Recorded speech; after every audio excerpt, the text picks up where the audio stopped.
আমরা সিরাজদৌলা নাটকটি আলোচনা করব। নাটকটি দশম শ্রেণীতে পাঠ্য। সিরাজদৌলা নাটকটি লিখেছেন নাট্যকার শচীন্দ্রনাথ সেনগুপ্ত। তিনি ছিলেন বাংলা পেশাদারী নাট্যমঞ্চের অন্যতম নাট্যকার, অভিনেতা, পরিচালক এবং গণনাট্য সংঘের অন্যতম প্রতিনিধি। 1892 খ্রিস্টাব্দের 20 জুলাই অবিভক্ত বাংলায়, বর্তমানে যেটি বাংলাদেশের খুলনা জেলার সেনহাটি গ্রাম নামে পরিচিত, সেখানে তিনি জন্মগ্রহণ করেন। তার পিতার নাম সত্যচরণ সেনগুপ্ত। ছাত্রাবস্থায় তিনি বঙ্গভঙ্গ আন্দোলনে সামিল হয়েছিলেন, ফলে তাকে রংপুর জেলা স্কুল পরিত্যাগ করে জাতীয় বিদ্যালয়ে ভর্তি হতে হয়েছিল। সেখান থেকে সসম্মানে প্রবেশিকা পরীক্ষায় পাশ করে তিনি জাতীয় শিক্ষা পরিষদ পরিচালিত কলেজে বিএ ভর্তি হন। 1909 খ্রিস্টাব্দ নাগাদ তিনি চলে আসেন কলকাতায়। ছাত্র জীবনে তিনি অধ্যাপক রূপে পেয়েছিলেন সখারাম দেউঙ্কর, অতুল চন্দ্র গুপ্ত, রাধা কুমুদ মুখোপাধ্যায় প্রমুখ বিদ্বজন ব্যক্তিবর্গকে। কলকাতার আরজিকর মেডিকেল স্কুলে পড়তে যান তিনি। সেখানে 2-3 বছর পাঠ গ্রহণ করেছিলেন। তারপর তিনি কটক মেডিকেল স্কুলে পড়তে যান। এইভাবেই রাজবংশের সন্তান শচীন্দ্রনাথ আয়ুর্বেদ শাস্ত্র অধ্যয়ন করেন এবং কলকাতায় ফিরে কবিরাজি চিকিৎসা শুরু করেন। কর্মজীবনে তিনি কবিরাজি চিকিৎসায় বেশি আগ্রহী ছিলেন না। পরবর্তীকালে তিনি সাংবাদিকতাকে পেশা হিসেবে গ্রহণ করে হিতবাদী, বিজলী, আত্মশক্তি, বৈকালিক, নটরাজ, ঘরে বাইরে, কৃষক, ভারত প্রভৃতি পত্রিকায় কাজ করেছেন। দেশবন্ধু চিত্তরঞ্জন ও সুভাষচন্দ্রের সঙ্গেও বৈপ্লবিক কাজকর্মের সূত্রে তার যোগাযোগ ছিল। ইংরেজি দৈনিক ফরওয়ার্ড, বাংলা দৈনিক বাংলার কথা এবং শচীন্দ্রনাথ সেনগুপ্ত সম্পাদিত নবশক্তি তার সম্পাদনাতেই প্রকাশিত হতো। পরবর্তীকালে তিনি নাট্য জগতে প্রবেশ করেন। তার দীর্ঘ নাট্য জীবন শুরু হয়েছিল 1929 খ্রিস্টাব্দ থেকে। আমৃত্যু তিনি নাট্য চর্চা করে যান। মনমোহন নাট্য নিকেতন, নবনাট্য মন্দির, Rupmahal, Rangmahal, star theatre, Natyabharati, Minerva theatre ইত্যাদি মঞ্চের সঙ্গে তিনি যুক্ত ছিলেন। সেকালের পক্ষে তিনি ছিলেন অনেকাংশে আধুনিক নাট্যকার। তাই মাত্র 1.25 ঘন্টার মধ্যে 5টি দৃশ্য নিয়ে তিনি রক্তকমল নাটক লিখে নতুন নাট্য রীতির প্রবর্তন করেছিলেন। তার দ্বিতীয় নাটক গৈরিক পতাকা 1930 খ্রিস্টাব্দে প্রকাশিত হয়। অন্যান্য নাটকগুলির মধ্যে উল্লেখযোগ্য হল ঝড়ের রাতে, সতীর্থ, জননী, স্বামী স্ত্রী, কালের দাবি, সিরাজদৌলা, তটিনীর বিচার, সংগ্রাম ও শান্তি, নার্সিংহোম, ভারতবর্ষ, হরপার্বতী, সুপ্রিয়ার কীর্তি, মাটির মায়া, ধাত্রীপান্না, রাষ্ট্রবিপ্লব, মৃত্যুহীন প্রাণ, বাংলার প্রতাপ, এই স্বাধীনতা, কালো টাকা, অস্তরাগ, আর্তনাদ ও জয়নাদ ইত্যাদি বিশেষভাবে উল্লেখযোগ্য। এছাড়াও তিনি শরৎচন্দ্র চট্টোপাধ্যায়ের পথের দাবি, দেবদাসের নাট্যরূপ দান করেন, বঙ্কিমচন্দ্র চট্টোপাধ্যায়ের কৃষ্ণকান্তের উইল, রজনী, রবীন্দ্রনাথ ঠাকুরের ক্ষুদিত পাষাণ ইত্যাদি উপন্যাস ও ছোট গল্পের নাট্যরূপ দান করেছিলেন। এছাড়াও তিনি গণনাট্য সংঘের সভাপতি হয়েছিলেন, সাহিত্য একাডেমি ও বিশ্বশান্তি পরিষদের সক্রিয় সদস্য ছিলেন। 1961 খ্রিস্টাব্দের 5ই মার্চ এই বিশিষ্ট নাট্য ব্যক্তিত্বের মহাপ্রয়াণ ঘটে। শচীন্দ্রনাথ সেনগুপ্তের সিরাজদৌলা নাটকের উৎস আলোচনা করতে গিয়ে বলতে হয় যে সিরাজদৌলা নামে বাংলা নাট্য সাহিত্যে অনেক নাটকই লেখা হয়েছে। এর মধ্যে দুটি নাটক বিশেষভাবে উল্লেখযোগ্য। একটি হল গিরিশচন্দ্র ঘোষের লেখা সিরাজদৌলা, যা প্রকাশিত হয় 1905-এ, আর শচীন্দ্রনাথ সেনগুপ্তের লেখা সিরাজদৌলা, যা প্রকাশিত হয় 1938 খ্রিস্টাব্দে। আমাদের পাঠ্য সিরাজদৌলা নাটকটির আসলে শচীন্দ্রনাথ সেনগুপ্তের 3 অঙ্ক বিশিষ্ট সিরাজদৌলা মূল নাটকের দ্বিতীয় অঙ্কের প্রথম দৃশ্য পাঠ্য। এখানে সিরাজদৌলার যে অন্তর্দ্বন্দ্ব এবং ইংরেজদের সঙ্গে সংঘাত ও ষড়যন্ত্রের বিষয়টি স্পষ্ট হয়ে উঠেছে। সিরাজদৌলা নাটকটি 1938 খ্রিস্টাব্দের 28শে জুন নাট্যনিকেতন মঞ্চে মঞ্চস্থ হয়েছিল। সিরাজদৌলা নাটকটি যেহেতু মূল নাটকের দ্বিতীয় অঙ্কের প্রথম দৃশ্য থেকে সংগৃহীত, তাই আমাদের পূর্ব কথা হিসেবে ইতিহাস থেকে কিছু ঘটনা জেনে নিলে নাটকের কাহিনী বুঝতে খুব সুবিধে হয়। বাংলা, বিহার, উড়িষ্যার নবাব ছিলেন আলীবর্দী খাঁ। আলীবর্দী খাঁর 3 কন্যা। প্রথম কন্যা মেহেরুন্নেসা, যাকে আমরা ঘসেটি বেগম বলে চিনি, তার সঙ্গে বিবাহ হয়েছিল ঢাকার নওজিস মোহাম্মদ খান সেহমত জং নামক এক ব্যক্তির সঙ্গে। তার মেজ কন্যা ছিল মুনিরা বেগম। তার সঙ্গে আলীবর্দী খাঁ নিজের ভাইপো সালাউদ্দিন জং এর সঙ্গে বিয়ে দিয়েছিলেন। তার সন্তানের নাম শওকত জং। আর কনিষ্ঠ কন্যা, তার নাম আমিনা। আমিনার স্বামীর নাম জৈনুদ্দিন আহমেদ খাঁ। তিনি সিরাজদৌলার পিতা ছিলেন। আমিনার 2 সন্তান। প্রথম সন্তানের নাম সিরাজউদ্দৌলা আর দ্বিতীয় সন্তানের নাম ইকরামুল তুল্লা।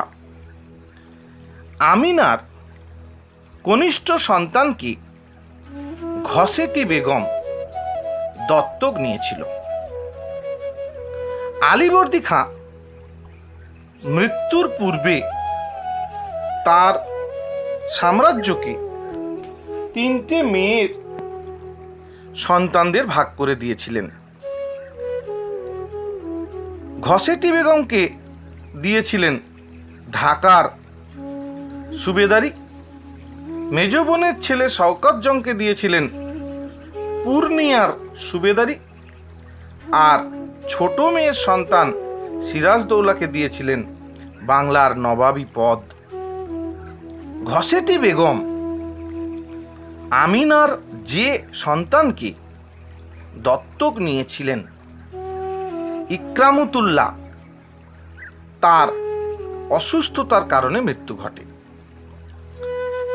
ঘসেটি বেগম চেয়েছিলেন যে বাংলার নবাব হোক মেজ বোন মনিরার ছেলে শওকত জং, কিন্তু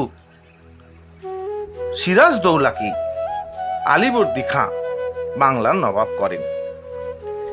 এর জন্য ঘসেটি বেগম, মির্জাফর ও শওকত জং চক্রান্ত করে দিল্লির সম্রাটের সঙ্গেও যোগসাযোগ তৈরি করেছিল, যাতে সিরাজদৌলাকে সরিয়ে সে বাংলার নবাব হতে পারে। কিন্তু শেষ পর্যন্ত সিরাজদৌলার কাছে তার পরাজয় ঘটে এবং মৃত্যু হয়। সমগ্র বাংলা, বিহার, উড়িষ্যার নবাব হয়ে ওঠেন সিরাজদৌলা। ঘসেটি বেগমের চক্রান্ত, মির্জাফরের যোগসাযোগ, এ সমস্তই সিরাজদৌলা জানতে পারার কারণে তাকে ঢাকা থেকে তুলে এনে বন্দি করে রেখেছিলেন। এ কারণেই ঘসেটি বেগম সিরাজদৌলার বিরোধী হয়ে ওঠে। সিরাজদৌলার আসল নাম হল মনসুর উল মুলক সিরাজদৌলা শাহ কুলি খান মির্জা মোহাম্মদ হায়বত জং বাহাদুর। এই সিরাজদৌলা ব্যক্তিগত জীবনে আবেগপ্রবণ মানুষ ছিলেন। রাজনৈতিক দূরদর্শিতা তার কমই ছিল। নাটকে আরও কিছু চরিত্র রয়েছে, তাদের সম্পর্কেও আমাদের জেনে নিতে হবে। যেমন মীর মদন, বাংলার শেষ স্বাধীন নবাব সিরাজদৌলার অন্যতম বিশ্বস্ত সেনাপতি ছিলেন মীর মদন। তিনি পলাশীর যুদ্ধে নিজ সৈন্যদল সহকারে ইংরেজ সৈন্যের সঙ্গে যুদ্ধে প্রবৃত্ত হন। ইংরেজ পক্ষের গোলার আঘাতে পলাশীর প্রান্তরে তার মৃত্যু হয়। রায় দুর্লভ, বাংলার নবাব সিরাজদৌলার একজন সভাসদ। ইনি মির্জাফর, জগৎ শেঠ প্রমুখের সঙ্গে সিরাজদৌলার বিরুদ্ধে ষড়যন্ত্রে লিপ্ত হয়েছিলেন। এরই পুত্র হলেন রাজবল্লভ। রাজবল্লভ রায় দুর্লভের পুত্র। পিতার সহায়তায় দেওয়ানি পদে নিযুক্ত হয়েছিলেন। ইংরেজ পক্ষের সঙ্গে সবিশেষ যোগাযোগ রক্ষা করে চলেছিল। সিরাজদৌলার পতনে এরা পিতা পুত্র দুজনেই সক্রিয় ভূমিকা পালন করেছিল। জগৎ শেঠ নবাব সিরাজদৌলার সময়কার একজন ধনী ব্যবসায়ী ও মহাজন। আসলে তিনি ছিলেন টাকশালের মালিক। উমিচাঁদ ও মির্জাফরের সঙ্গে জগৎ শেঠ ও রবার্ট ক্লাইভের সঙ্গে ষড়যন্ত্রে যোগ দিয়েছিলেন, যা ছিল পলাশীর যুদ্ধে সিরাজের পরাজয়ের অন্যতম একটি কারণ। ওয়াটস আলীনগরের সন্ধির শর্ত রক্ষার জন্য ইংরেজ বাহিনী কর্তৃক নিযুক্ত প্রতিনিধি নবাব সিরাজদৌলার বিরুদ্ধে ষড়যন্ত্রের অন্যতম অংশীদার। মসিয়েলা ফরাসি দলের প্রতিনিধি নবাব সিরাজদৌলার কাছে ইস্ট ইন্ডিয়ান কোম্পানির বিরুদ্ধে অভিযোগ করে সুবিচার প্রার্থনা করেছিলেন। সিরাজের খুব ভালো বন্ধু এবং শুভাকাঙ্ক্ষী ছিলেন। সিরাজ লায়ের প্রস্তাবে সম্মতি জ্ঞাপন করলে ঘটনাক্রম ভিন্ন ধারায় প্রবাহিত হতে পারত। এরপরে আসছি লুৎফা, বাংলার শেষ স্বাধীন নবাব সিরাজদৌলার মহিষী, পুরো নাম লুৎফুন্নেসা। মোহনলাল সিরাজদৌলার সেনাপতি, মীর মদনের সহকারী। পলাশীর যুদ্ধে তিনিও বীরত্বের সঙ্গে লড়াই করেছিলেন। আমাদের ইংরেজ কোম্পানির সম্পর্কেও একটু জানা দরকার। 1599 খ্রিস্টাব্দে মার্চেন্টস অফ অ্যাডভেঞ্চারাস নামে ইংল্যান্ডের এক বণিক গোষ্ঠী প্রাচ্য দেশে বাণিজ্য করার অনুমতি প্রার্থনা করেছিল। 1600 খ্রিস্টাব্দে 31শে ডিসেম্বর মহারানী এলিজাবেথ একটি রাজকীয় সনদের মাধ্যমে তাদের সংগঠনকে প্রাচ্য দেশে বাণিজ্য করার একচেটিয়া অধিকার দান করেছিলেন। এই সংগঠনটি ব্রিটিশ ইস্ট ইন্ডিয়া কোম্পানি নামে পরিচিত। এদের সঙ্গেই সিরাজদৌলার চুক্তি হয়েছিল বাংলায় ব্যবসা করতে দেওয়ার একটা নিঃশর্ত সন্ধি। কর্নেল ক্লাইভ, রবার্ট ক্লাইভ বা লর্ড ক্লাইভ নামে পরিচিত। ভারতের ইংরেজ শাসন প্রতিষ্ঠার গুরুত্বপূর্ণ ভূমিকা তিনি পালন করেছিলেন। তিনি ছিলেন ব্রিটিশ ইস্ট ইন্ডিয়ান কোম্পানির সেনাপতি।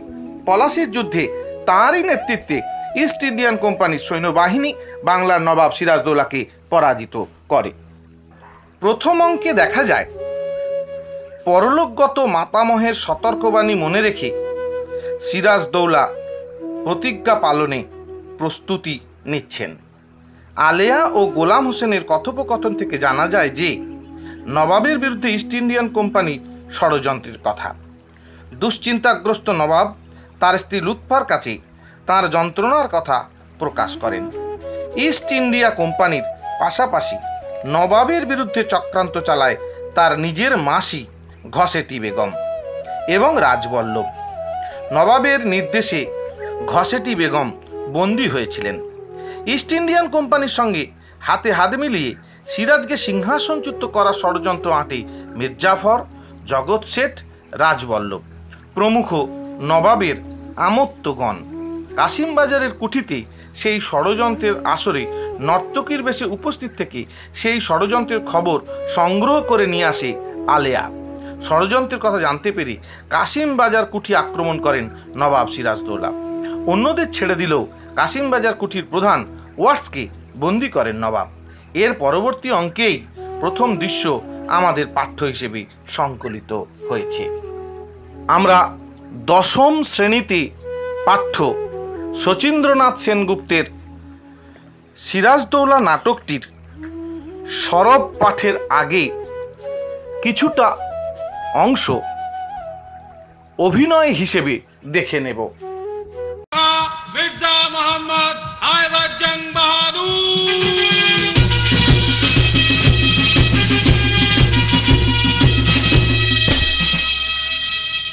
হোয়াটস ইওর এক্সেলেন্সি, কলকাতা জয়ের সময় তুমি আমার সঙ্গেই ছিলে। কলকাতা জয়ের ইতিহাস তোমার জানা আছে। তুমি জানো সেই নগরীর নাম পাল্টে আমি আলীনগর রাখি। জানি ইওর এক্সেলেন্সি। আলীনগরে তোমাদের কোম্পানির সঙ্গে যে চুক্তি হয়েছিল তার সমস্ত শর্তও তোমার জানা আছে। কোম্পানি যদি সন্ধির শর্ত রক্ষা না করে তাহলে যুদ্ধ ঘোষণার আগেই তোমাকে আমরা তোপের মুখে উড়িয়ে দিতে পারি, তা জানো? জানি ইওর এক্সেলেন্সি। তুমি প্রস্তুত হও। আমি বুঝিলাম না আমার অপরাধ। তোমাদের অপরাধ সভ্যতার শিষ্টাচারের সীমা লঙ্ঘন করেছে। স্পর্ধা তোমাদের আকাশচুম্বী হয়েছে। শুধুমাত্র শান্তি ভঙ্গের আশঙ্কায় এতদিন আমি চুপ করে রয়েছি, ভদ্রতা করেছি, কিন্তু ভদ্রতার অযোগ্য তোমরা। আপনার অভিযোগ আমরা বুঝিলাম না। বুঝিয়ে আমি দিচ্ছি। গোলাম হোসেন, জাহাপনা। অ্যাডমিরাল ওয়াটসনের পত্র। জানো এই পত্রে কি লেখা আছে?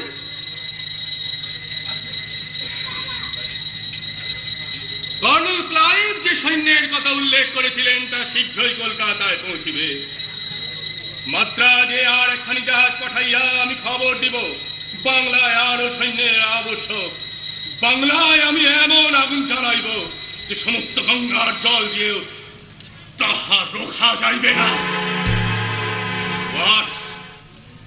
এই ভীতি প্রদর্শনের অর্থ কি? অ্যাডমিরাল কেন এই কথা লিখিয়াছেন আমি বুঝি না। বুঝিয়ে আমি দিচ্ছি। গোলাম হোসেন, জাহাপনা। ওয়াটসের প্রত্যুত্তর।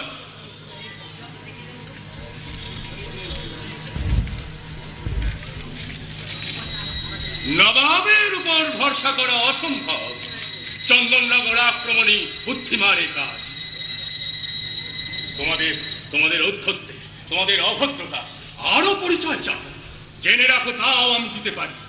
আমার সভাসদরা, আমার স্বদেশীয়রা দিন রাত প্রচার করে চলেছেন নবাব নির্বোধ, নবাব অত্যাচারী, নবাব বিনাশ সর্বস্ব।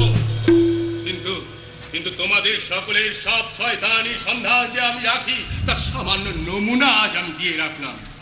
তুমি ওয়াটস, তুমি আমারই দরবারে স্থান পেয়ে আমার সভাসদদের আমার বিরুদ্ধে উত্তেজিত করো। কলকাতার কুঠিয়ালদের আদেশ দাও আমারই আদেশ লঙ্ঘন করতে। জানো এর শাস্তি কি? Punish me, Your Excellency, if you will. I can only say I have done my duty. এই মুহূর্তে তুমি আমার দরবার ত্যাগ করো। ভবিষ্যতে তোমাদের কোম্পানি যদি সদ্ব্যবহার দিয়ে আমাকে খুশি করতে পারে, তাহলে কোম্পানির প্রতিনিধি হিসেবে আমি কোনো সচ্চরিত্র ইংরেজকে আমার দরবারে স্থান দেব, তোমাকে নয়। আর তাও এখন নয়, যাও। Farewell, Your Excellency. Farewell. জাহাপনা, আপনি কি বলবার জন্য ব্যাকুল হয়ে উঠেছেন রাজা? আমি বলছিলাম ওয়াট সাহেবকে এভাবে বিতাড়িত না করলেই বোধহয় ভালো হতো। ওয়াটস, ক্লাইভ, ওয়াটসন কোম্পানির কথা থাক। ইংরেজ, ফরাসি, পর্তুগিজ প্রসঙ্গ পরিহার করুন। নিজেদের কথা ভাবুন রাজা, নিজেদের কথা বলুন। ভাবা যখন উচিত ছিল তখন যে কিছু ভাবেননি জাহাপনা। সেই অভিযোগ কি আমি বারবার স্বীকার করিনি? আপনাদের সকলের সকল অভিযোগ আমি মাথা পেতে নিয়েছি, কখনো কোনো কটূক্তির প্রতিবাদ করিনি। আপনাদের স্পর্ধা নিয়েও কখনো প্রশ্ন তুলিনি। আপনারা সারা দেশে আমার দুর্নাম রটিয়েছেন, কর্মচারীদের মন দিয়েছেন বিষিয়ে, আত্মীয় স্বজনদের মনে আমার বিরুদ্ধে অশ্রদ্ধা এনে দিয়েছেন। আর কত কত হেয় করতে চান আমাকে আপনারা? আপনাকে হেয় প্রতিপন্ন করে আমাদের লাভ? স্বার্থ সিদ্ধি, স্বার্থ সিদ্ধির সন্ধানে যদি আমরা নিযুক্ত থাকতাম তাহলে বলুন, তাহলে বাংলার ওই সিংহাসনে এতদিনে অন্য নবাব বসতেন। এত বড় কথা আমার মুখের ওপর বলতে আপনার সাহস হয়? আপনার উপদ্রবী আমাদের মনেই সাহস এনে দিয়েছে। আমার উপদ্রব নয় শেঠজি, আমার সহিষ্ণুতায় আপনাদের এই স্পর্ধা জুগিয়েছে। জাহাপনা, মানি লোকের অপমান করে কিন্তু আমি আপনাদের সকলেই অপমান করছেন। আর আপনারাই কি আমাকে কম অপমান করেছেন? আমরা আপনার বিরুদ্ধে কোনো কলঙ্ক রটাইনি। সত্যাশ্রয়ী রাজা, বলুন বলুন এই 1 বছরে কি কি অনাচার আমি করেছি?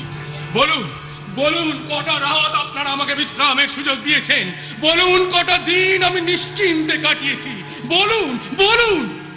নবাবের দৈনন্দিন কর্মপদ্ধতি আমাদের জানবার কথা নয়। অথচ কবে, কোথায়, কখন, কি কি অনাচার আমি করেছি তা আপনারা নির্ভুল বলে দিতে পারেন। পারি এই কারণেই যে পাপ কোনোদিন চাপা থাকে না। পাপ যে চাপা থাকে না, হোসেন কুলি তা প্রাণ দিয়ে বুঝিয়ে দিয়ে গেছে। নিজের জীবন দিয়ে কি আবার তা বুঝতে চান? শেঠজি, জাফর আলী খান, দেখুন আপনাদের বন্ধুর দিকে একবার চেয়ে দেখুন। এই তরবারি স্পর্শ করে আমি শপথ করছি জাহাপনা, আপনি যদি মানি লোকের এরূপ অপমান করেন তাহলে আপনার সপক্ষে কখনো অস্ত্র ধারণ করব না। আজ পর্যন্ত কদিন তা ধারণ করেছেন সিপাহসালার? পূর্ণিয়ার যুদ্ধে অপদার্থ শওকাতকে হত্যা করে বুঝি তোমার এই স্পর্ধা হয়েছে মোহনলাল? কোন যুদ্ধে কৃতিত্ব না দেখিও আমি জিজ্ঞাসা করছি, কলকাতা জয় থেকে শুরু করে পূর্ণিয়া বিজয় পর্যন্ত কবে কবে সিপাহসালা নবাবকে সাহায্য করেছেন? জাহাপনা, নিচের এই স্পর্ধা নিচ পদস্থ কর্মচারীদের উচ্চ পদস্থ কর্মচারীদের কাজের সমালোচনা করা উচিত নয়। এই কথা যেমন আপনাদের সকলের মনে থাকে, তেমন এই কথাও কি মনে রাখা উচিত নয় যে নবাবের কাজের সমালোচনাও সবসময় সবল নয়? এ রাজ্যের প্রধান সেনাপতি আমি ওমরাহ রাইস রাজা মনে করেছেন নবাব একেবারে অসহায়, সিংহাসন রক্ষা তো নয়, আত্মরক্ষার শক্তিও তার নেই। আমরা নবাবের নিমক বৃথাই খাই না, এ কথা তাদের মনে রাখা উচিত। এইসব অর্বাচীনকে দিয়েই যখন নবাবের কাজ চলবে, যখন চলুন রাজা রাজবল্লভ, চলুন রায়দুর্লভ, চলুন জগৎ শেঠ, আমরা এই দরবার কক্ষ ত্যাগ করি। নবাব থাকুন তার পরম বিচক্ষণ শক্তিমান সেনাপতি আর মন্ত্রীদের সঙ্গে নিয়ে। তাছাড়া গোলাম হোসেন, মোহনলাল আর মীর মদন যখন রয়েছে তখন আর ভাবনা কি? চলুন। দাঁড়ান! দরবার ত্যাগ করবার আগে নবাবের অনুমতি নিতে হয়, সে কথাও কি আপনাদের মনে করিয়ে দিতে হবে? দরবার ত্যাগ করতে আমরা বাধ্য হচ্ছি জাহাপনা। বাধ্য হয়ে দরবার ত্যাগ করবেন তখন যখন আপনাদের বন্দী করা হবে। গোলাম হোসেন, জাহাপানা। ওয়াটসের লেখা সিপাহসালারের উদ্দেশ্যে প্রেরিত পত্র। আমার কাছে ওয়াটস পত্র লিখেছিলেন? হ্যাঁ, নবাবের সিপাহসালার খোঁজা পেত্রুর মারফত ওয়াটস এই পত্র আপনার উদ্দেশ্যেই পাঠিয়েছিলেন। পত্রখানি দেখতে চান? নবাবের অনুগ্রহ। সভা সত্ত্বের শুনিয়ে দেব। আমি তো পত্রের বিষয়ে অবগত নই জাহাপনা। সবাইকে শুনিয়ে আমি আপনাকে লজ্জা দেব না, কারণ আপনি আমার সিপাহসালার। আর পত্রখানি আপনাকে দেখতেও দেব না, কারণ তাহলে যে উদ্দেশ্যে এই পত্র প্রেরিত হয়েছে তাই সিদ্ধ হবে। নবাব তাহলে এখন কি করবেন স্থির করেছেন? রাজদ্রোহে লিপ্ত প্রজার বিরুদ্ধে কি ব্যবস্থা গ্রহণ করা উচিত মনে করেন? রাজা রাজবল্লভ কি বলেন? আবারও কি কোনো গোপন লিপি আপনার হস্তগত হয়েছে? রাজা রাজবল্লভকে আমরা চিনি, তিনি কখনো কাঁচা কাজ করেন না। জাফর আলী খান, নবাবকে প্রকাশ্য দরবারে আমার বিচার করতে চান? জাফর আলী খান, আজ বিচারের দিন নয়, আজ সৌহার্দ্য স্থাপনের দিন। অপরাধ আপনিও করেছেন, আমিও করেছি। খোদা তাআলার কাছে কে বেশি অপরাধী তা তিনি বিচার করবেন। আমার শুধু এই অনুরোধ, বাংলার এই দুর্দিনে আপনারা আমাকে ত্যাগ করবেন না। এই দুর্দিনের জন্য কে দায়ী জনাব? এখনো বিচার রাজা? বিচার নয়, আমি বলছিলাম এখনো সময় আছে। ইস্ট ইন্ডিয়া কোম্পানির সাথে আপোষ সম্ভব। ইস্ট ইন্ডিয়া কোম্পানির সঙ্গে আপোষ? রাজা, এতদিন ওয়াটসের সঙ্গে ঘনিষ্ঠভাবে মিশেও কি আপনারা তাদের মনোভাব বুঝতে পারেননি? চন্দননগর আক্রমণ, কাশিম বাজার অভিমুখে অভিযান, কলকাতায় দুর্গ নির্মাণ, এই সবই কি শান্তি স্থাপনের প্রয়াস? নবাব যদি কলকাতা আক্রমণ না করতেন তাহলে আজকে এসব কিছুই হতো না। কলকাতা দুর্গকে তারা যদি দুর্ভেদ্য না করে তুলতে চাইতো তাহলে আমাকেও কলকাতা আক্রমণ করতে হতো না। বাংলাদেশ অরাজক ছিল না, কোম্পানির দুর্গ প্রতিষ্ঠার কি প্রয়োজন ছিল বলতে পারেন? আপনি আমাদের কি করতে বলেন? সবার আগে বলি, বাংলার মান, বাংলার মর্যাদা, বাংলার স্বাধীনতা রক্ষার জন্য আপনারা আপনাদের শক্তি দিয়ে, বুদ্ধি দিয়ে সর্বপ্রকারে আমাকে সাহায্য করুন। আপনাদের সমবেত চেষ্টায় এই দুর্দিন থেকে যদি আমরা পরিত্রাণ পাই, তবে একদিন আপনারা আমার বিচারে বসবেন। সেদিন আপনারা আমায় যে দণ্ড দেবেন আমি মাথা পেতে নেব। আমাকে অযোগ্য মনে করে আর কাউকে যদি সিংহাসনে বসাতে চান, আমি হৃষ্ট চিত্তে সিংহাসন ছেড়ে দেব। জাফর আলী খান, জনাব, আপনি শুধু আমার সিপাহসালার নন, আপনি আমার আত্মীয়। বিপদে আপনজন জেনে বুকে ভরসা নিয়ে যার পাশে দাঁড়ানো যায় সেই তো আত্মীয়। লোভে পড়ে অথবা মোহের বশে মানুষ অনেক সময় অনেক অন্যায় কাজে প্রবৃত্ত হয়, কিন্তু কর্তব্যের আহ্বানে লোভ মোহ জয় করে যে মেরুদণ্ড সোজা রেখে দাঁড়াতে পারে সেই তো পুরুষ। সে পৌরুষ আপনার আছে, আমি জানি। রাজা রাজবল্লভ, ভাগ্যবান জগৎ শেঠ, শক্তিমান রায় দুর্লভ, বাংলা শুধু হিন্দুর নয়, বাংলা শুধু মুসলমানের নয়, মিলিত হিন্দু মুসলমানের মাতৃভূমি গুলবাগ এই বাংলা। অপরাধ আমি যা করেছি মিলিত হিন্দু মুসলমানের কাছেই করেছি। আঘাত যা পেয়েছি তাও মিলিত হিন্দু মুসলমানের কাছ থেকেই পেয়েছি। পক্ষপাতিত্বের অভিযোগে আমরা কেউ অভিযুক্ত নই। তাই আমি মুসলমান বলে আমার প্রতি আপনারা বিরূপ হবেন না।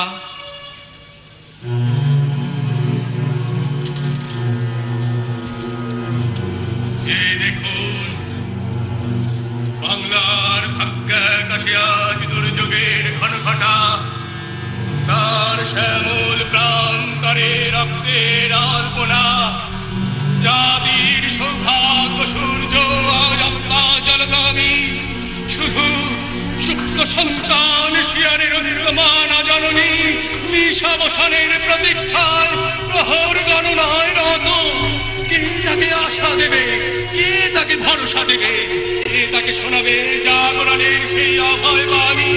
ওঠো মা ওঠো, মোছো সুজল, 7 কোটি সন্তান হিন্দু মুসলমান আজ জীবন দিয়ে রোধ করবে মরণের অভিযান।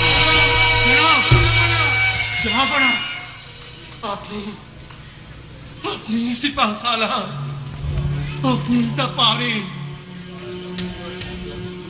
আমি কোরআনের নামে শপথ করছি জাহাপনা, আজ থেকে সর্বক্ষেত্রে সর্বসময়ে আপনার সহযোগিতা করে চলবো। আমিও শপথ করছি সিপাহ সালারের সকল নির্দেশ মাথা পেতে নেব, তার আদেশে হাসি মুখে মৃত্যুকে বরণ করব। আমি ধন্য, আমি আজ ধন্য। জাহাপানা, আপনি আমাকে পলাশির কথা স্মরণ করিয়ে দিতে বলেছিলেন। হ্যাঁ হ্যাঁ, পলাশি পলাশি পলাশি। সিপাহ সালার, আমাদের পলাশি প্রান্তরে সৈন্য সমাবেশ করতে হবে। ইংরেজ ফৌজ ক্লাইভের নেতৃত্বে সেই পথেই এগিয়ে আসছে। মীর মদন, মোহনলাল, রায়দুল্লাহ, ইয়ারলতি, সিনফে সকলে নিজ নিজ বাহিনী নিয়ে আপনার আদেশের অপেক্ষায় থাকবে। আমিও আপনার আজ্ঞাবহ হয়ে থাকবো। আপনাদের আর আমি দরবার কক্ষে আবদ্ধ রাখবো না। আপনারা পলাশির যাত্রার আয়োজন করুন।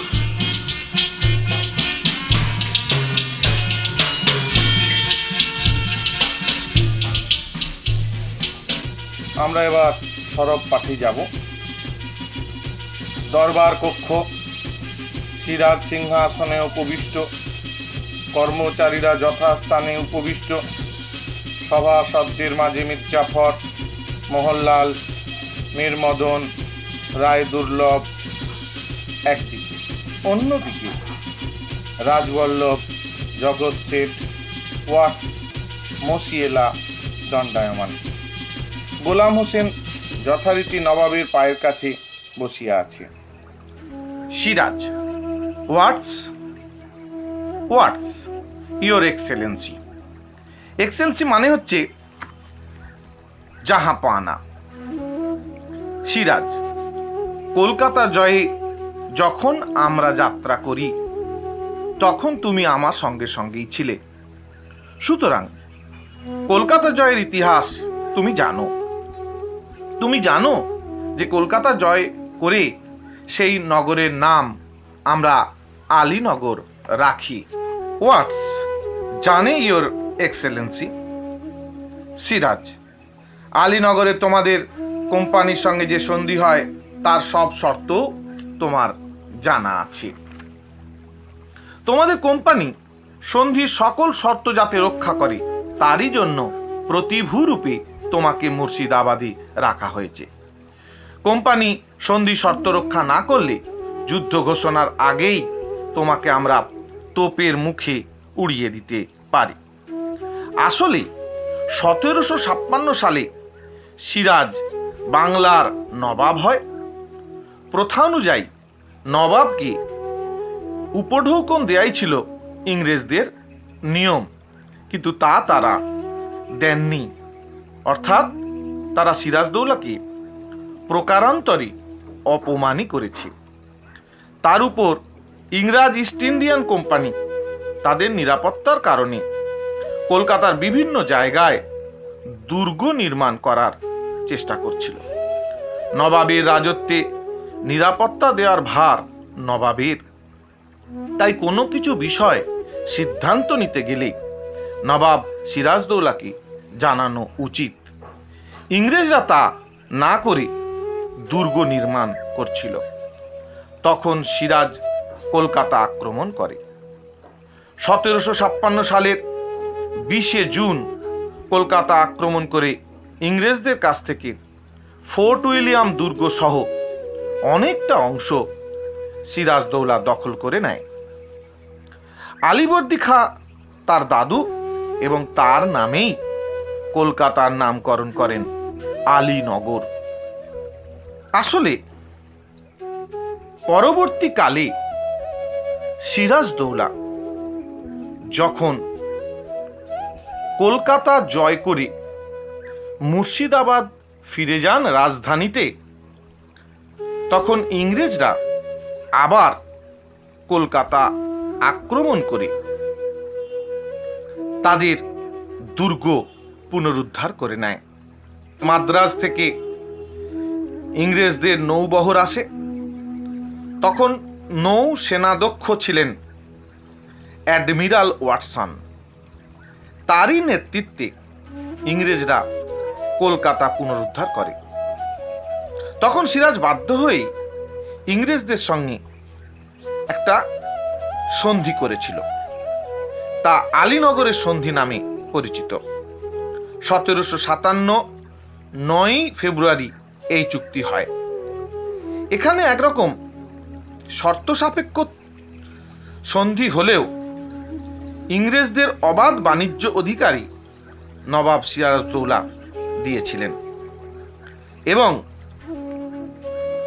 ওয়াটস সেটা জানেন। মনে রাখতে হবে, এই ওয়াটস আর অ্যাডমিরাল ওয়াটসন আলাদা ব্যক্তিত্ব। ওয়াটস হচ্ছেন মুর্শিদাবাদ থেকে 9 কিমি দূরে কাশিমবাজার কুঠির অধিপতি। তিনি সেই কাশিমবাজার কুঠিতে সিরাজের বিরুদ্ধে গোপনে ষড়যন্ত্র করছিলেন। সিরাজদৌলা তা জানতে পেরে কাশিমবাজার কুঠি আক্রমণ করেন এবং ওয়াটসকে বন্দী করেছিলেন। পরবর্তীকালে ওয়াটস সিরাজের কাছ থেকে মুক্তি লাভ করে। কলকাতা জয়ের সময় এই ওয়াটস সিরাজের সঙ্গে ছিলেন, তাই তিনি তাকে এই কথাগুলি মনে করিয়ে দিয়েছেন। সিরাজ তাই বলছেন, তোমাদের কোম্পানির সন্ধির সকল শর্ত যাতে রক্ষা করে তারই জন্য প্রতিভূরূপে তোমাকে মুর্শিদাবাদে রাখা হয়েছে। কোম্পানির সন্ধি শর্ত রক্ষা না করলে যুদ্ধ ঘোষণার আগেই তোমাকে আমরা তোপের মুখে উড়িয়ে দিতে পারি। অর্থাৎ যুদ্ধ ঘোষণার আগেই সিরাজদৌলা মনে করলে তাকে কামানের গোলার সামনে উড়িয়ে দিতে পারেন। ওয়াটস জানে ইয়োর এক্সেলেন্সি। সিরাজ, তুমি প্রস্তুত হও। ওয়াটস, আমি জানিলাম না আমাদের অপরাধ।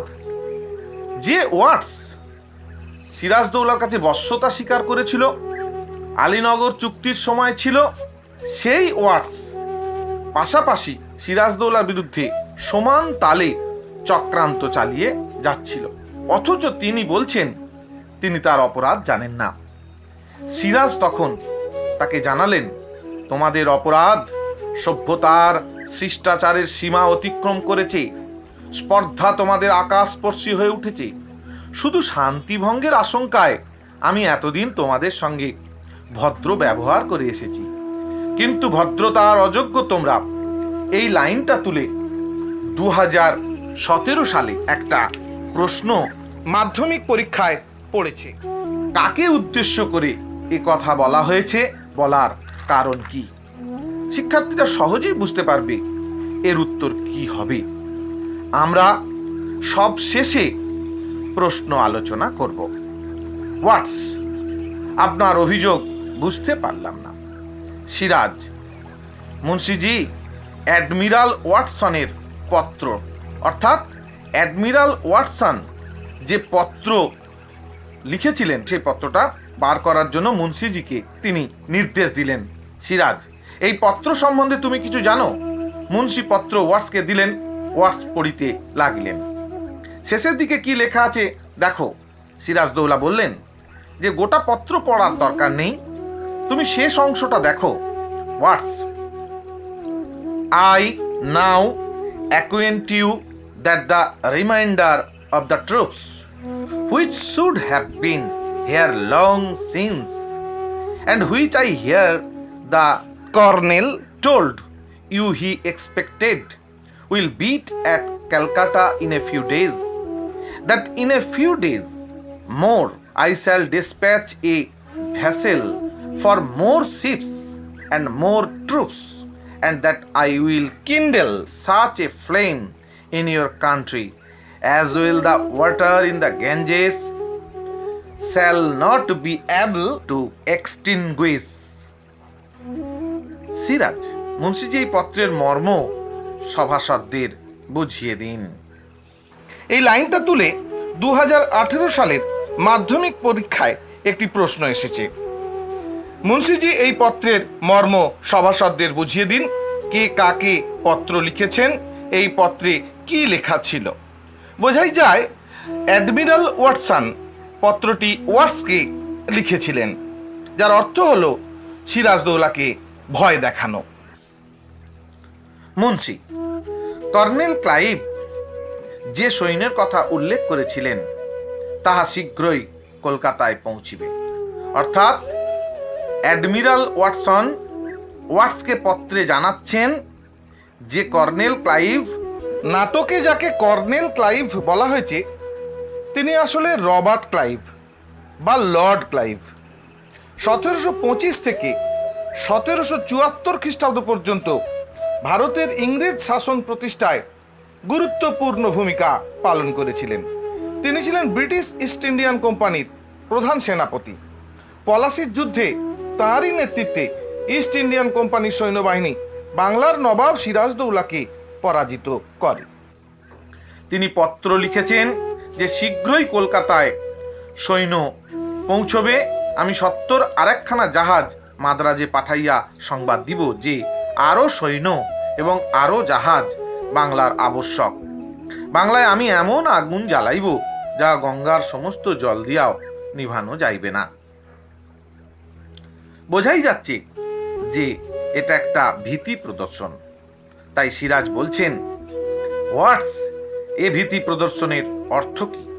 হোয়াটস, অ্যাডমিরাল এ কথা লিখেছেন কেন আমি বুঝি না। আসলে যে অ্যাডমিরাল ওয়াটসন তিনি ছিলেন ইংরেজদের নৌবহরের প্রধান সেনাপতি, কিন্তু এই ওয়াটস সবটাই জানতেন। তিনি মিথ্যা কথা বলছিলেন। সিরাজ তা প্রমাণ করার জন্য বললেন, বুঝিয়ে আমি দিচ্ছি মুন্সিজি, ওয়াটসের পত্র। মুন্সিজিকে তিনি ওয়াটসের পত্র বের করতে বললেন। আপনি পড়ুন, ওর হাতে দেবেন না। অর্থাৎ সেই পত্র নিয়ে ওয়াটস যদি ছিঁড়ে ফেলে বা প্রমাণ লোপাটের চেষ্টা করে, তাই তিনি মুন্সিজিকে পড়তে বললেন। আচ্ছা, ওকে একবার দেখিয়ে নিন। অর্থাৎ পত্রটা ওয়াটসের লেখা কিনা সেটা প্রমাণিত হয়ে যাক। ওয়াটস পত্রটা দেখিল। বলতে পারো যে তোমার হাতের লেখা নয়? সিরাজ তাকে প্রশ্ন করলেন, এই পত্র কার লেখা? অর্থাৎ এই পত্র ওয়াটস যে লিখেছিলেন তিনি তা অস্বীকার করতে পারলেন না। এখানে একটি প্রশ্ন পড়েছে 2018 সালে, প্রসঙ্গত উল্লেখ করি। মুন্সিজি এই পত্রের মর্ম সভাসদদের বুঝিয়ে দিন। 2018 সালে পড়েছে, কে কাকে পত্র লিখেছিলেন, এই পত্রে কি লেখা ছিল। এখান থেকেই উত্তরটা হবে যে পত্রটা লিখেছিলেন অ্যাডমিরাল ওয়াটসন। কাকে লিখেছিলেন? ওয়াটসকে লিখেছিলেন। কি লিখেছিলেন আমরা তা বলেছি। এবার আমরা দেখব ওয়াটস অ্যাডমিরাল ওয়াটসনকে কি পত্র লিখেছিলেন। ওয়াটস, হ্যাঁ আমি লিখেছি। সিরাজ, পড়ুন মুন্সিজি। মুন্সি পড়তে শুরু করলেন। It is impossible to rely upon the Nawab and it will be wise to attack Chandannagor. নবাবের উপর নির্ভর করা অসম্ভব। চন্দননগর আক্রমণ করাই বুদ্ধিমানের কাজ। অর্থাৎ ওয়াটস যে চালাকি করছে সিরাজ তা বুঝতে পেরেছিলেন। এবার সিরাজ তার উত্তর দিলেন, তোমাদের অভদ্রতার ঔদ্ধত্যের আরও পরিচয় চাও? জেনে রাখো, তাও আমি দিতে পারি। আমার সভাসদরা, আমার স্বদেশীয়রা তারস্বরে ঘোষণা করে আমি নির্বোধ, অত্যাচারী, বিলাস সর্বস্ব। কিন্তু আমি যে সকলের শয়তানির সন্ধান রাখি তার সামান্য পরিচয় আজ দিয়ে রাখলাম। তুমি ওয়াটস, তুমি আমারই দরবারে স্থান পেয়ে আমার সভাসদদের আমারই বিরুদ্ধে উত্তেজিত করো। কলকাতায় ইংরেজদের উপদেশ দাও আমারই আদেশ লঙ্ঘন করে কাজ করতে। জানো এর শাস্তি কি? আসলে ওয়াটসকে রাখা হয়েছিল কোম্পানি চুক্তি যেন মেনে চলে সেটা দেখার জন্যে। উল্টে সেই ওয়াটসই চুক্তি ভঙ্গের সমস্ত পরিকল্পনা করছে। শুধু তাই নয়, নবাব সিরাজদৌলার বিরুদ্ধে তারই সমস্ত সভাসদদের খেপিয়ে তুলছেন।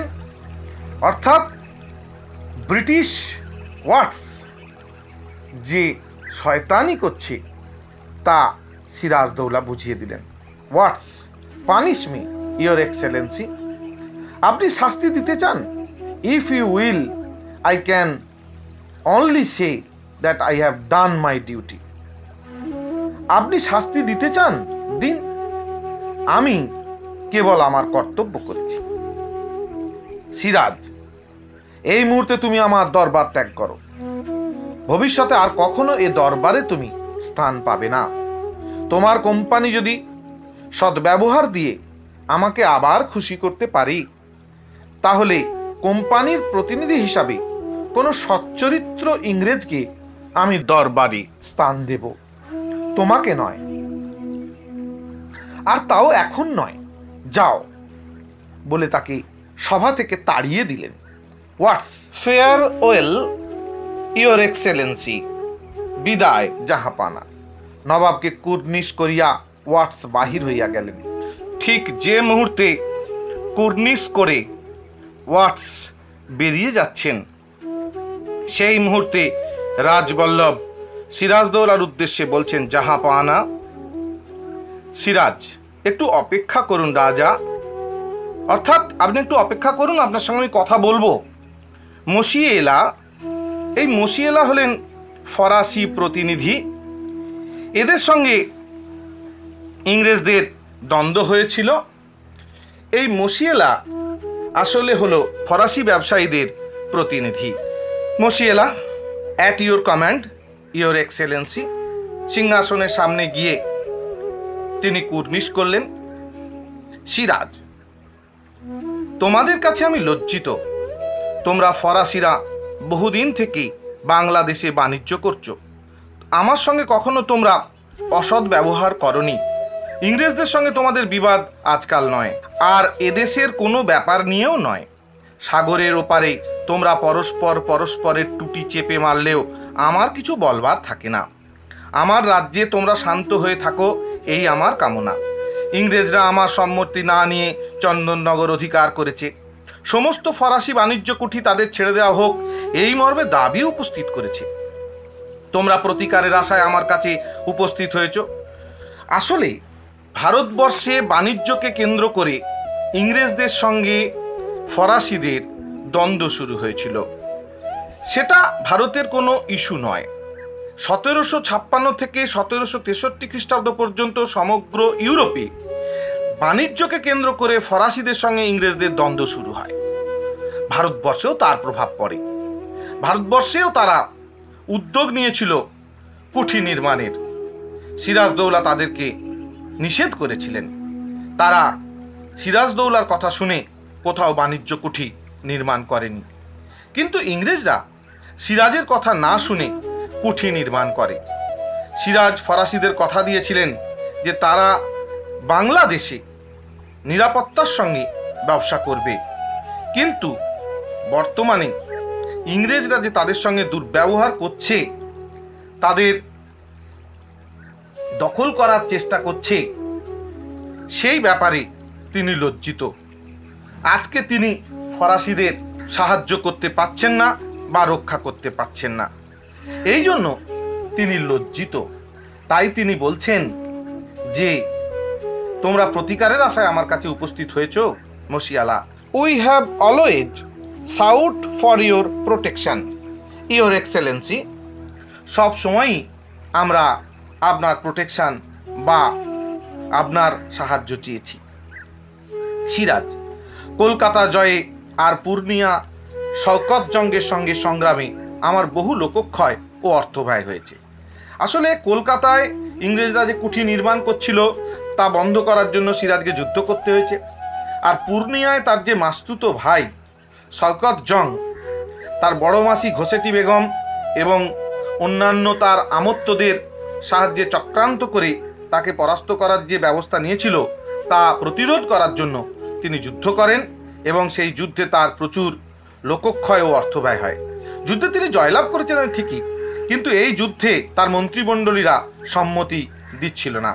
এরূপ অবস্থায় তোমাদের প্রতি আমার অন্তরের পূর্ণ সহানুভূতি থাকা সত্ত্বেও আমি তোমাদের জন্য ইংরেজদের সঙ্গে বিবাদে প্রবৃত্ত হতে পারি না। আমার এই অক্ষমতার জন্যে তোমরা আমাকে ক্ষমা করো।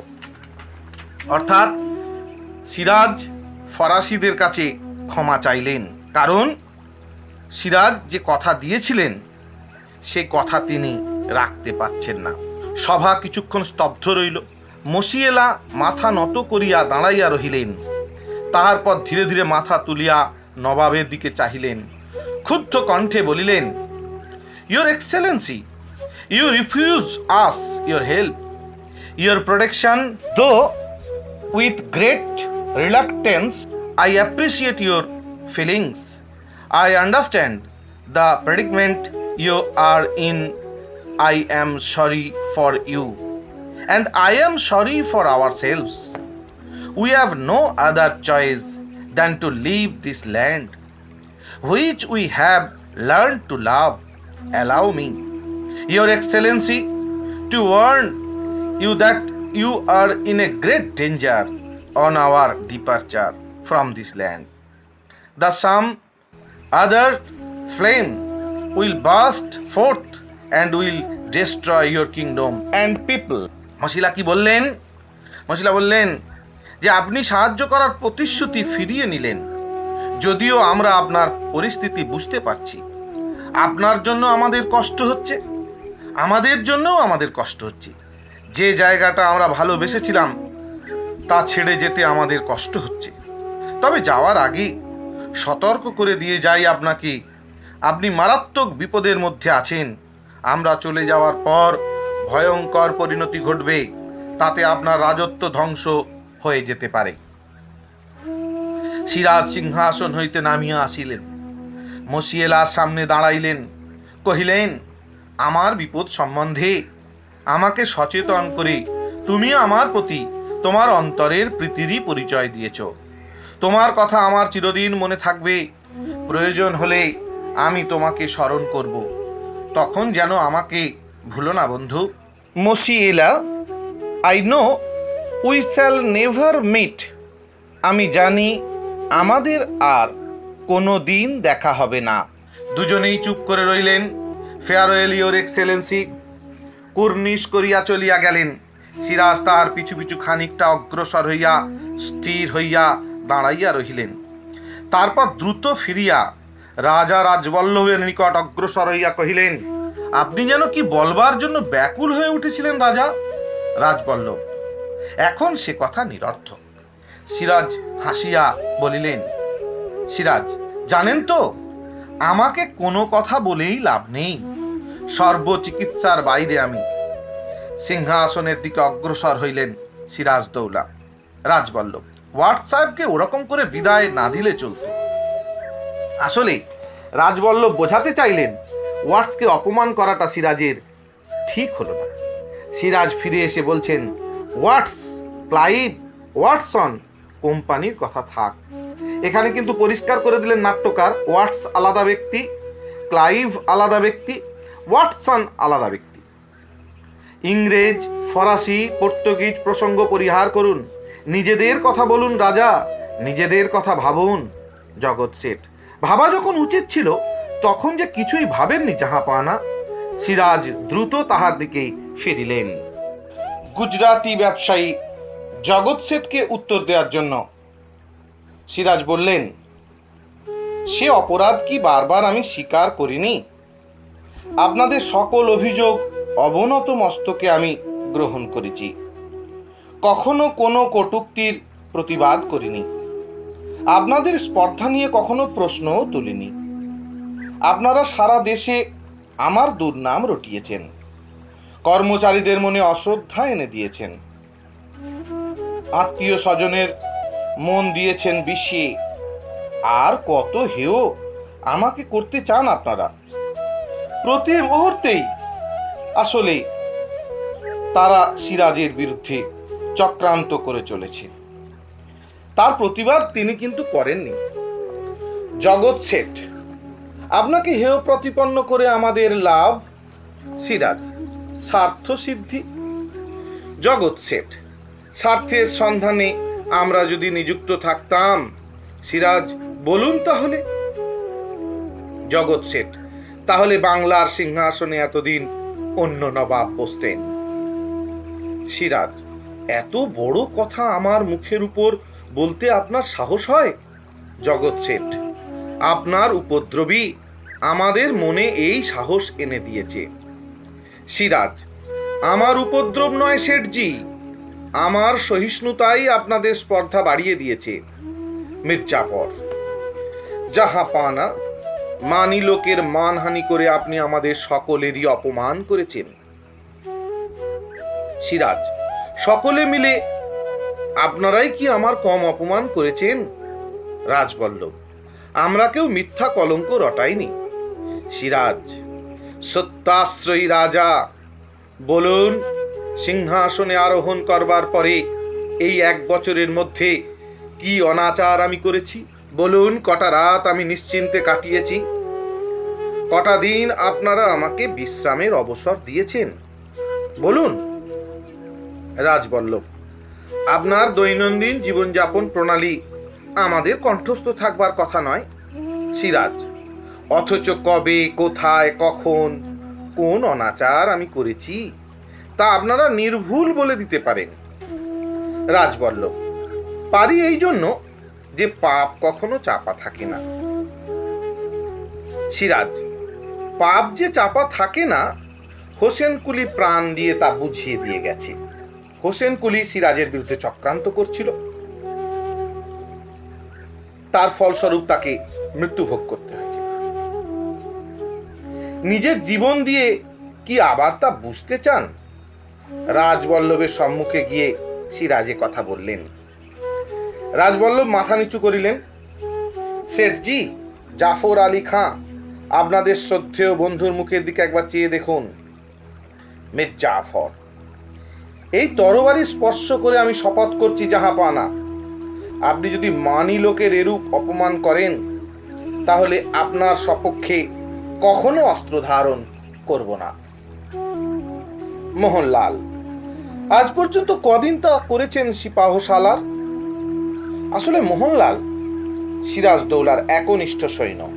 মির্জাফর, পূর্ণিয়ার যুদ্ধে অপদার্থ শওকতকে হত্যা করে বুঝি এই স্পর্ধা তোমার হয়েছে মোহনলাল? মীরমদন, কোনো যুদ্ধে কৃতিত্ব না দেখিয়েও আমি জিজ্ঞাসা করছি, কলকাতার জয় থেকে শুরু করে পূর্ণিয়া বিজয় পর্যন্ত কবে সিপাহসালার নবাবকে সাহায্য করেছেন? সিপাহসালার মির্জাফর কোনোদিনই সেভাবে সিরাজদৌলাকে সাহায্য করেনি। মির্জাফর, জাহাপানা, নিচের এই স্পর্ধা। মোহনলাল, নিচ পদস্থ কর্মচারীদের উচ্চ পদস্থ কর্মচারীদের কাজের সমালোচনা করা উচিত নয়। এ কথা যেমন আপনাদের সবসময়ই মনে থাকে, তেমনি এ কথাও মনে রাখা কি উচিত নয় যে নবাবের কাজের সমালোচনা সবসময় শোভন নয়? খুব সুন্দর একটা উত্তর দিয়েছেন মোহনলাল মির্জাফরকে। মির্জাফর হচ্ছেন সিরাজদৌলার অধস্তন কর্মচারী, তার উচিত নয় নবাবের সমালোচনা করা। মীরমদন, এ রাজ্যের সকল প্রধান প্রধান সেনাপতি, আমির ওমরাহ, রইস রাজা মনে করেছেন নবাব একেবারে অসহায়। সিংহাসন রক্ষা তো নয়ই, আত্মরক্ষার শক্তিও তার নেই। আমরা নবাবের নিমক বৃথাই খাই না, এ কথা তাদের মনে রাখা উচিত। আসলে মীরমদন বোঝাতে চেয়েছেন যে সিরাজদৌলার পক্ষে কিছু লোক অন্তত রয়েছে। একদম অসহায় ভেবে মির্জাফর যে চক্রান্ত করছে তা অমূলক। মির্জাফর এইসব অর্বাচীনকে দিয়েই যখন নবাবের কাজ চলবে, তখন চলুন রাজা রাজবল্লভ, চলুন শেঠজি, চলুন দুর্লভ রায়, এই দরবার আমরা ত্যাগ করি। নবাব থাকুন তার কর্মক্ষম, শক্তিমান, পরম বিচক্ষণ মন্ত্রী আর সেনাপতিদের নিয়ে। গোলাম হোসেন, মোহনলাল আর মীরমদন যখন রয়েছে, তখন আর ভাবনা কি? চলুন। রাজবল্লভ, জগৎ শেঠ, দুর্লভ রায় প্রস্থানের উদ্যোগ করলেন। সিরাজ, দাঁড়ান। সকলে স্থির হইয়া দাঁড়াইলেন।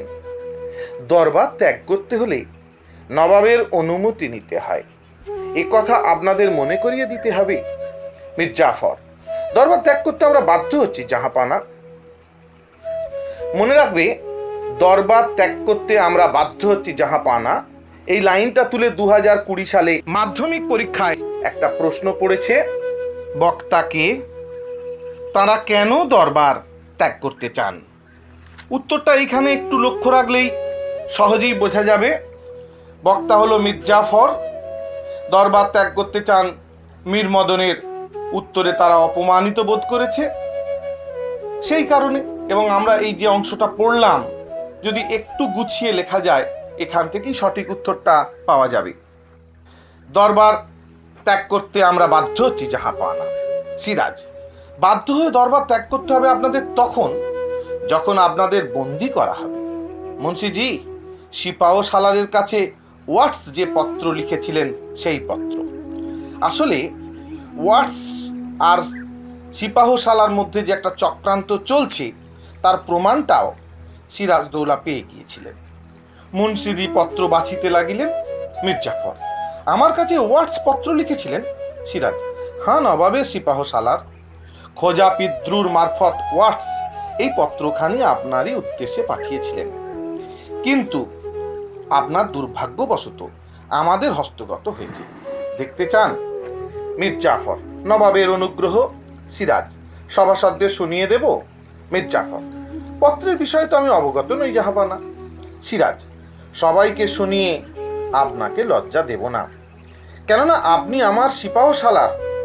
পত্রখানা আপনাকে দেখতেও দেব না, কেননা তাহলে যে উদ্দেশ্যে এই পত্র প্রেরিত হয়েছিল তাই সিদ্ধ হবে। মির্জাফর, জাহাপানা, তাহলে কি করবেন স্থির করছেন? সিরাজ, রাজদ্রোহে লিপ্ত প্রজা সম্বন্ধে কি ব্যবস্থা করা উচিত বিবেচনা করেন? মির্জাফর কোনো কথা কহিলেন না। রাজা রাজবল্লভ কি বলেন? রাজবল্লভ, আমারও কোনো গোপন লিপি কি জাহাপানা আবিষ্কার করেছেন?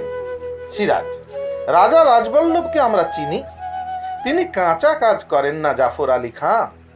মির্জাফর, নবাব কি প্রকাশ্য দরবারেই আমার বিচার করতে চান? নবাব তাহার দিকে চাইলেন। তিনি সিংহাসন হইতে নামিয়া আসিলেন। এই কথোপকথন থেকে একটা বিষয় খুব পরিষ্কার হয়ে যায় যে সিরাজদৌলার সঙ্গে রাজা রাজবল্লভ, মির্জাফর যে চক্রান্ত করছে সেটা নিশ্চিত। সিরাজ, জাফর আলী খাঁ, আজ বিচারের দিন নয়, সৌহার্দ্য স্থাপনের দিন। অন্যায় আমিও করেছি, আপনারাও করেছেন। খোদা তাআলার কাছে কে বেশি অপরাধী তা তিনিই বিচার করবেন। আজ আপনাদের কাছে এই ভিক্ষা যে আমাকে শুধু এই আশ্বাস দিন যে বাংলার এই দুর্দিনে আমাকে ত্যাগ করবেন না। এই লাইন তুলে 2019 সালে মাধ্যমিক পরীক্ষায় একটি প্রশ্ন পড়েছে। কাদের উদ্দেশ্যে বক্তা এ কথা বলেছেন? এখানে কোন দুর্দিনের কথা বলা হয়েছে? পরিষ্কার বোঝাই যাচ্ছে এখানে সিরাজদৌলা, মির্জাফর, জগৎ শেঠ, রাজা রাজবল্লভ এদের উদ্দেশ্যে কথাগুলি বলেছেন। আর বাংলার দুর্দিন কি বোঝাই যাচ্ছে যে ইংরেজদের সঙ্গে সিরাজদৌলার যুদ্ধ আসন্ন এবং তাতে যদি জয় হয় তাহলে বাংলা স্বাধীন থাকবে, না হলে আমরা পরাধীন হব। আমরা জানি আমরা পরাধীন হয়েছিলাম। রাজবল্লভ, এই দুর্দিনের জন্য কে দায়ী জনাব? সিরাজ, আবারও বিচার রাজা? রাজবল্লভ, বিচার নয় জাহাপানা, আমি বলতে চাই যে এখনো সময় আছে, এখনো ইস্ট ইন্ডিয়ান কোম্পানির সঙ্গে আপোষে নিষ্পত্তি সম্ভব। সিরাজ, ইস্ট ইন্ডিয়া কোম্পানির সঙ্গে আপোষ? রাজা, ওয়াটসের সঙ্গে ঘনিষ্ঠভাবে মিশেও কি আপনারা তাদের মনোভাব বুঝতে পারেননি? কলকাতায় সৈন্য সমাবেশ, চন্দননগর আক্রমণ, কাশিমবাজার অভিমুখে অভিযান, সবই কি শান্তি স্থাপনের জন্য? জগৎ শেঠ, নবাব যদি কলকাতা আক্রমণ না করতেন তাহলে এইসব আজ কিছুই হতো না। সিরাজ, কলকাতার দুর্গকে তারা যদি দুর্ভেদ্য করে তুলতে না চাইতো তাহলে আমাকেও কলকাতা আক্রমণ করতে হতো না। বাংলাদেশ অরাজক ছিল না, কোম্পানির দুর্গ প্রতিষ্ঠার কি প্রয়োজন ছিল বলতে পারেন? মীর জাফর, আপনি আমাদের কি করতে বলেন জাহাপানা? সিরাজ, সবার আগে বলি, বাংলার মান, বাংলার মর্যাদা, বাংলার স্বাধীনতা রক্ষার প্রয়াসে আপনারা আমাকে শক্তি দিয়ে, বুদ্ধি দিয়ে, সর্বরকমের আমাকে সাহায্য করুন। আপনাদের সকলের সমবেত চেষ্টার ফলে যদি এই বিপদ থেকে আমরা পরিত্রাণ পাই তাহলে একদিন আপনারা আমার বিচারে বসবেন। সেদিন যে দণ্ড আপনারা দেবেন আমি মাথা পেতে নেব। আমাকে অযোগ্য মনে করে আর কাউকে যদি এই সিংহাসনে বসাতে চান আমি হৃষ্ট মনে সিংহাসন ছেড়ে দেব। আসলে সিরাজদৌলা যতই ভালো মানসিকতা দেখান না কেন, এই মীর জাফর, জগৎ শেঠ এরা কখনোই তাকে ভালোভাবে মেনে নেয়নি। সিরাজদৌলার এই সরলতার কারণেই তার সমূহ বিপদ তৈরি হয়েছিল। সকলে নীরব রহিলেন। জাফর আলী খাঁ, আপনি শুধু সিপাহসালার নন, আপনি আমার পরম আত্মীয়। বিপদে আপনজন জেনে বুকে ভরসা নিয়ে যার কাছে দাঁড়ানো যায় সেই না আত্মীয়। সিরাজ আত্মীয়র একটা সংজ্ঞা দিলেন। লোভে পড়ে অথবা মোহের বশে মানুষ অনেক সময় অনেক অন্যায় কাজে প্রবৃত্ত হয়, কিন্তু কর্তব্যের আহ্বানে লোভ মোহ জয় করে যে মেরুদণ্ড সোজা করে দাঁড়াতে পারে সেই তো পুরুষ। সে পৌরষ আপনার আছে আমি জানি। আসলে সিরাজদৌলা চেয়েছিলেন মীর জাফরকে দলে টেনে পুরনো সুন্দর সম্পর্ক ফিরিয়ে এনে সাম্রাজ্য বাঁচাতে। আসলে এখানে সিরাজদৌলাকে সম্পূর্ণরূপে পরাস্ত করার জন্য চক্রান্তকারী মীর জাফর মিথ্যার আশ্রয় নিয়েছিল। তারা তাদের যে চক্রান্ত তাতে অটল ছিল। একটু চুপ করিয়া সকলের মুখ ভাব লক্ষ্য করিয়া দেখিলেন, তারপর আবার বলিতে লাগিলেন, রাজা রাজবল্লভ, ভাগ্যবান জগৎ শেঠ, শক্তিমান রায় দুর্লভ, বাংলা শুধু হিন্দুর নয়, বাংলা শুধু মুসলমানের নয়, মিলিত হিন্দু মুসলমানের মাতৃভূমি গুলবাগ এই বাংলা। 2018 সালে মাধ্যমিক পরীক্ষায় এই লাইনটা তুলে প্রশ্ন পড়েছে। বাংলা শুধু হিন্দুর নয়, বাংলা শুধু মুসলমানের নয়, মিলিত হিন্দু মুসলমানের মাতৃভূমি গুলবাগ এই বাংলা। এই বক্তব্যের মধ্যে দিয়ে বক্তার চরিত্রের পরিচয় দাও। সিরাজ চরিত্র, এখানে সিরাজদৌলার অসাম্প্রদায়িক মনোভাব স্পষ্ট হয়ে উঠেছে। আসলে নাট্যকার শচীন্দ্রনাথ সেনগুপ্ত এই নাটকের মধ্যে দিয়ে একটা অসাম্প্রদায়িক ভাবনার পরিচয় দিতে চেয়েছেন। সিরাজের মূল লক্ষ্য ছিল যে হিন্দু সম্প্রদায়ের মানুষেরা তার প্রতি ক্ষুব্ধ হতে পারে, তাই তাদেরকে বোঝাতে চেয়েছেন যে বাংলা শুধু হিন্দুর নয়, মুসলমান হিন্দু উভয়ের কাছেই যদি তিনি অপরাধ করে থাকেন তাহলে তিনি ক্ষমা চাইছেন।